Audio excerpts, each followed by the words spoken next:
Bago ang pagpupulong ng mga lider ng ASEAN sa Pilipinas, nalibot na ni Pangulong Duterte ang mga kasaping bansa. Bahagi ng tradisyonal na pagpapakilala ng bagong Pangulo.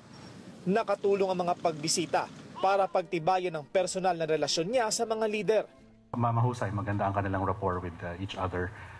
So we expect that the President will have a very successful chairmanship next week and also in November. Maayos ang pagtingin ng Pangulo sa ASEAN, hindi gaya sa United Nations o European Union na pinupuna ang kampanya niya laban sa droga. Ayon sa analyst na si Richard Heydarian, positibo rin ang pagtingin ng mga ASEAN leader sa Pangulo na itinuturing nila bilang tagapagsalita na kayang sagutin ang mga makapangyarihang bansa.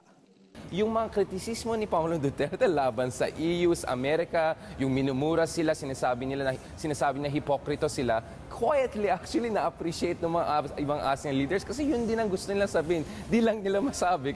Sinasalamin din daw kasi ng polisiya ni Duterte ang kamay na bakal na pinaiiral laban sa droga sa mga bansang kasapi ng ASEAN, gaya ng Indonesia at Singapore kung saan may death penalty.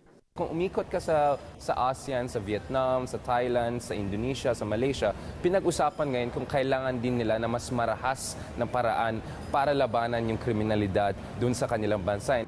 Ayon pa kay Heydarian, sinasang-ayunan din ang anyay mas praktikal na posisyon ng Pangulo pagdating sa pinag-aagawang West Philippine Sea at pakikipagtulungan sa China.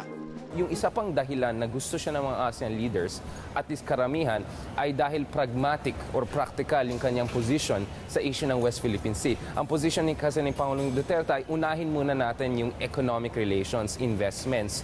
Unahin muna natin yung mga welfare ng tao. Kaya walang taasan ng boses na inaasahang mangyayari sa pagpupulong na ito ng ASEAN na idinadaan sa konsensus o pagkakaisa ang pagpapasya.